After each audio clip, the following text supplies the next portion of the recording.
네, 오늘장 플러스 이어가도록 하겠습니다. 시장 이슈 그리고 우리 투자자분들을 위해서 자산 배분을 어떻게 또 어디에 관심을 가져야 하는지 이야기 나눠볼 텐데요. 오늘은 투스텝의 조규원 대표이자 작가님 모셔보도록 하겠습니다. 어서 오세요. 네, 안녕하세요. 네, 반갑습니다. 저희 오늘장 플러스에 출연하신 분 중에서 사실 가장 젊은 분으로 꼽히는데 보니까 대체 투자 중에서 뭐 금, 은 투자로 젊은 투자자분들 사이에서는 굉장히 유명하시다고 들었어요. 좀 그렇게 알아봐 주시니까 감사합니다. 네. 아니, 여러 가지 투자 가운데 사실 20대 젊은 투자자들이 금이나 은 투자하는 것이 전 살짝 좀 의외라고 생각을 했거든요. 좀 네. 어르신들이 원래 금괴 좀 이렇게 쟁여두고 하는 투자 네. 좋아하잖아요. 근데 네. 왜 대체 투자를 선택하셨는지가 좀 궁금해요. 이 금이라는 자산이요. 일반적으로 되게 좀 구시대적이다 네. 이런 편견이 되게 많아요. 저는 한 3가지 정도 이유가 있다고 생각을 하는데 첫 번째로 옛날에는 금하면 되게 부의 상징이기 때문에 뭐 주얼리라던가 식기구 이런 곳에 되게 많이 쓰였습니다. 그렇죠. 예, 근데 지금은 오히려 금팔찌나 금 목걸이 하고 다니면 되게 구시대적이다 네. 이렇게 생각을 하는 경우가 많은 것 같아요. 그리고 두 번째는 이 금이 우리가 실물로 투자하게 될 때 그래도 적어도 좀 효율성을 따지면 한 3돈에서 5돈을 최소 단위로 해야 되는데 네. 그러면 이제 막 100만 원 이상 들어간다는 거죠.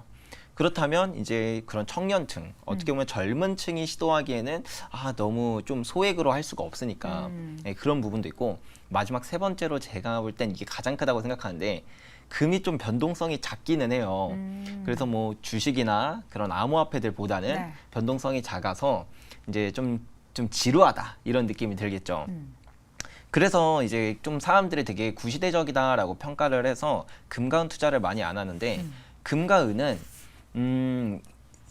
안전 자산은 맞아요. 그쵸. 사람들이 생각하는 그 안전 자산은 맞지만 그것만 생각을 해서 투자 자산으로서의 매력을 못 본다고 생각을 합니다. 금 같은 경우에 적게 올랐을 때는 7배, 많이 올랐을 때는 26배나 상승할 만큼 한 번 오를 때는 또 상승 포텐셜도 되게 커요. 네. 그리고 무엇보다 정말 위험한 순간에 나의 그런 어떤 방패막이 되어주는 그런 안전자산의 역할을 해주기 때문에 저는 그 매력을 둘 다 알고 있어서 네. 예, 투자할 수밖에 없었다라고 생각을 합니다. 젊은 투자자들에게 선택을 받은 금과 은 투자. 저도 뭐 이렇게 이제 이게 금 투자는 아니고 저는 그냥 위험 네. 목적으로 이렇게 착용하고 있는 건데 최근 금 가격이 네. 온스당 지금 $1,900 위에 있는 걸로 알고 있는데 좀 추이는 좀 어떤 상황인 건가요? 최근에는요.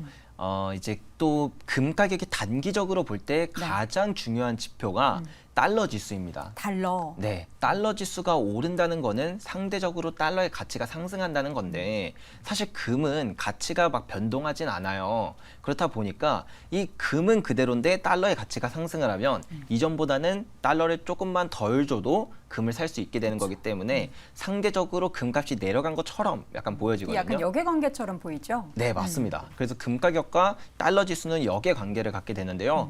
8월 29일부터 이제 달러 지수가 상승하는 흐름이 나타나다 보니까 그래서 금 가격이 다소 조정을 받아서 지금은 1,920불 정도의 위치에 있는 상태고요.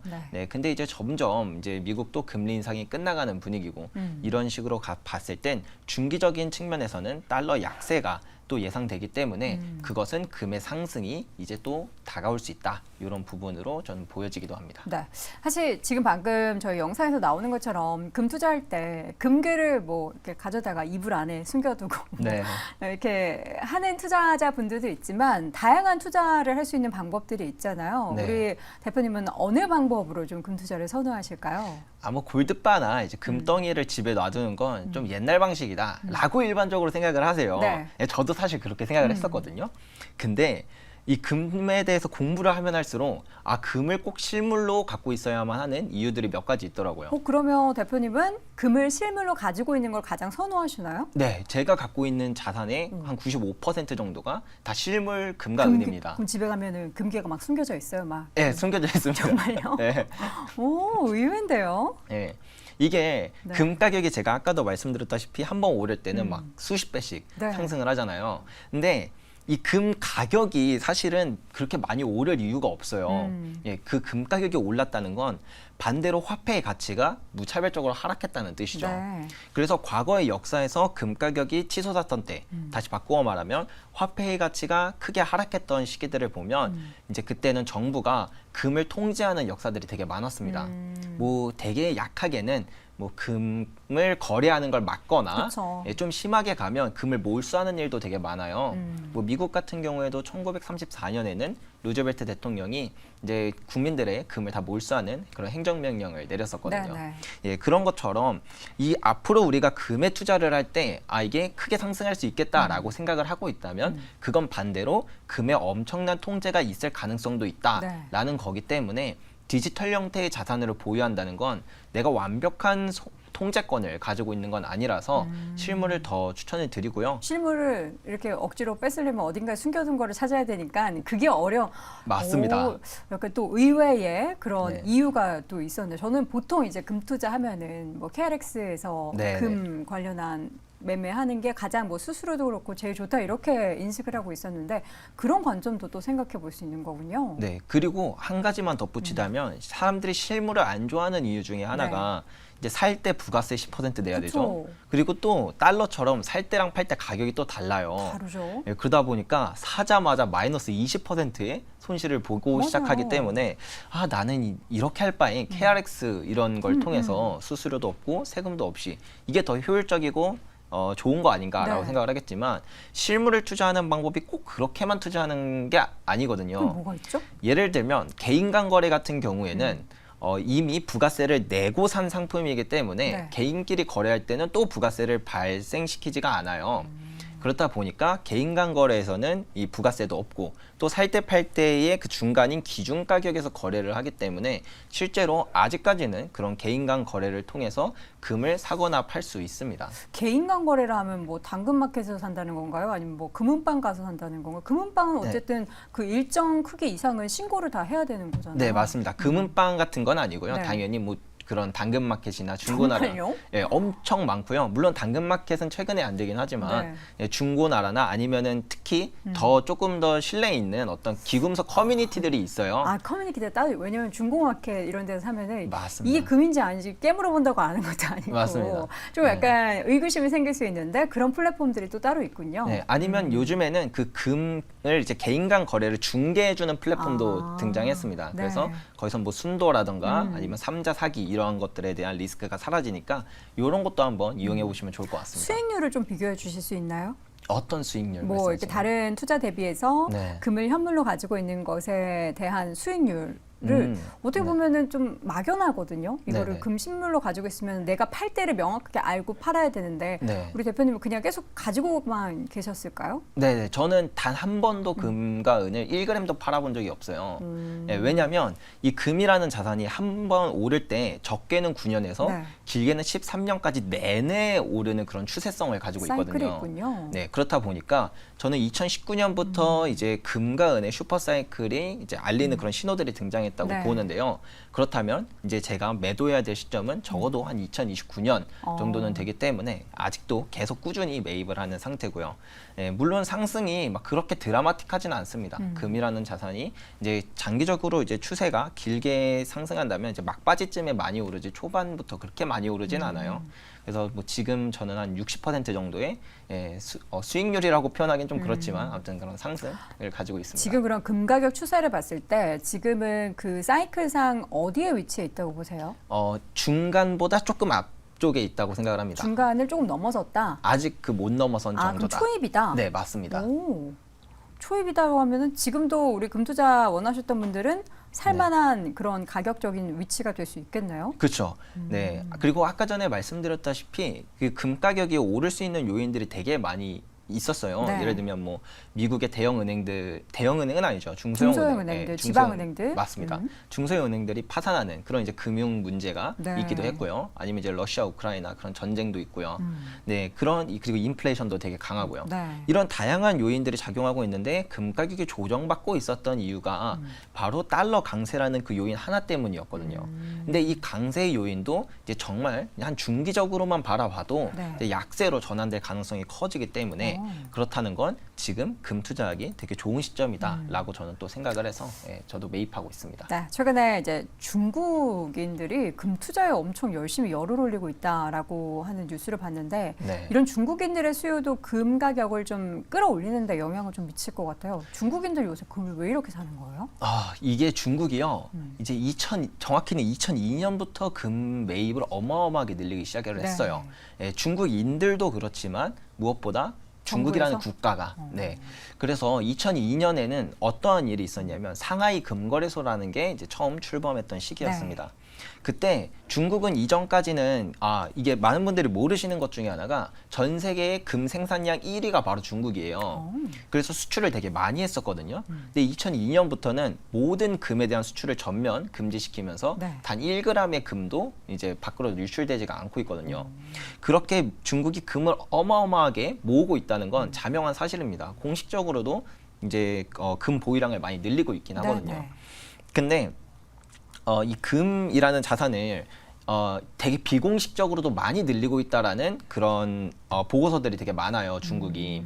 그렇다면 근데 중국이 그런 비공식적으로 늘리고 있는 거를 왜 공개하지 않느냐에 대해서는 여러 가지 의견들이 있는데 그 중에서 가장 주류의 의견은 아직 공개하고 싶지가 않은 거죠. 그러니까 이 금을 더 많이 모아야 되는데 우리가 목표치가 이 정도인데 이거를 모으기까지 우리는 지금 아직 한참 남아 있다 보니까 공개를 해서 막 야 중국이 지금 엄청 많이 산대 이런 얘기가 나오게 되면 사람들이 다 금으로 달려들 거고 수요가 늘어나게 될까 봐. 그러면 이제 금 가격이 올라가니까 이전보다 더 비싼 가격으로 금을 사게 되는 중국의 입장에서는 별로 좋지 않겠죠. 그래서 뭐 어떤 약간 음모론적이긴 한데 중국은 오히려 그래서 금 가격을 약간 조작해서 억누르려는 그런 시도까지 있었다라고 이야기할 정도로 금을 되게 많이 사는 건 맞으나 그것이 반대로 오히려 금 가격을 이제 좀 상승시키지 못하게 하는 요인으로 작용한다라는 의견도 있습니다. 금과 은 두 개 다 관심이 있으신 거잖아요. 네, 근데 맞습니다. 금과 은의 가격을 가장 좀 영향을 많이 미치는 핵심적인 주요 원인들은 좀 다를 것 같은데 뭐가 있을까요? 일단 금 가격이랑 은 가격을 이렇게 딱 겹쳐서 보면요. 한 100년치 데이터만 겹쳐봐도 오를 때도 똑같이 오르고 추세가 비슷한 거군요. 내릴 때도 똑같이 내립니다. 그러면 이 두 가지 금과 은 합쳐서 이 두 가지는 뭐에 가장 큰 영향을 받을까를 제가 여러 가지 지표들을 두고 봤는데요. 딱 두 가지입니다. 뭐죠? 첫 번째는 실질 금리라는 거예요. 금리, 지금 금리는 굉장히 높은 상황이죠. 네. 그래서 사람들이 보통 인플레이션 해지 자산이다. 이렇게만 알고 있어요. 근데 이게 반만 맞는 이유가 인플레이션이 아무리 높아도 그것보다 금리를 더 많이 주면 사람들은 굳이 뭐 다른 데 돈을 쓰지 않거든요. 은행에 넣어뒀을 때 잘 보관만 해두면 실질적으로 나한테 더 큰 이익이 이제 미래에 찾아오게 되니까. 근데 이 실질 금리가 마이너스로 빠져들게 되면요. 내가 은행에 예금을 해둬도 심지어 손해가 발생하게 됩니다. 그러면 사람들이 소비를 늘려요. 미리 먹을 쌀을 산다던가 자산이 많은 사람들은 당연히 최고의 가치 저장 수단인 금으로 이동을 하게 되겠죠. 그래서 실제로 한 100년치의 데이터를 뽑아서 보면 실질 금리가 마이너스로 빠져든 바로 그 순간부터 금과 은의 슈퍼 사이클이 시작되었다는 걸 알 수가 있고요. 그리고 생산량 같은 경우에는 이제 공급적인 측면인데 이 금은 특성상 뭐 오늘 이제 막 금을 좀 많이 캐야지라고 생각을 한다 그래서 바로 캘 수 있는 게 아니라 이렇게 금을 캐겠다고 마음을 먹으면 실제로 금이 생산되는 건 10년 뒤예요. 그렇다 보니까 생산량이 오를 때도 내내 오르고 떨어질 때도 내내 떨어지는 이런 긴 추세성을 가지고 있습니다. 그래서 생산량이 줄어드는 바로 그 시점부터 금의 거대한 상승이 시작되었다는 것도 데이터적으로 확인이 가능한데요. 그래서 중요한 건 실질 금리와 생산량 이 두 가지 데이터가 금과 은 투자할 때 가장 중요하다. 이렇게 생각을 합니다. 또 가장 중요한 것 중에 하나가 금, 은 투자할 때 주의점이 좀 있을 것 같은데 간단하게 좀 설명해 주시죠. 네, 주의점이 있는데요. 일단 첫 번째로 실물을 만약에 투자하신다고 하면 이게 도둑들 위험. 도둑 같은 것도 있고요. 그리고 아까 전에도 말씀드렸다시피 사자마자 20% 손실이 난다는 걸 사람들이 잘 모르고 투자를 하시더라고요. 그래서 제가 말씀드렸던 뭐 개인 간 거래 이런 방법이 아니라 일반적인 방법으로 사시면 이런 거는 감안을 하셔야 된다라는 거 중요하고요. 두 번째는 이것도 사람들이 잘 모르는데 금은 안전자산이니까 경제위기 때 금 투자를 해야 이제 가격이 오를 거라고 생각을 해요. 근데 실제로 경제위기가 오면 금 가격은 하락합니다. 그래서 이 금을 내가 경제기가 올 거라고 생각해서 투자하는 건 살짝 잘못됐다. 네. 예, 그래서 이런 것도 알고 계시면 좋을 것 같고요. 네, 알겠습니다. 주의점도 여러분 꼭 챙겨두시고요. 금 어쨌든 그 슈퍼사이클의 초입이라고 하니까 앞으로의 금 흐름도 잘 지켜보겠습니다. 지금까지 투스텝 조기원 대표 함께했습니다. 고맙습니다. 네, 감사합니다. 자, 오늘도 오늘장 탑5 여러분 1시간 반 동안 함께 하셨고요. 내일 오전 10시 30분에도 어김없이 주요 이슈 가지고 다시 돌아오겠습니다. 시청해주신 여러분 고맙습니다.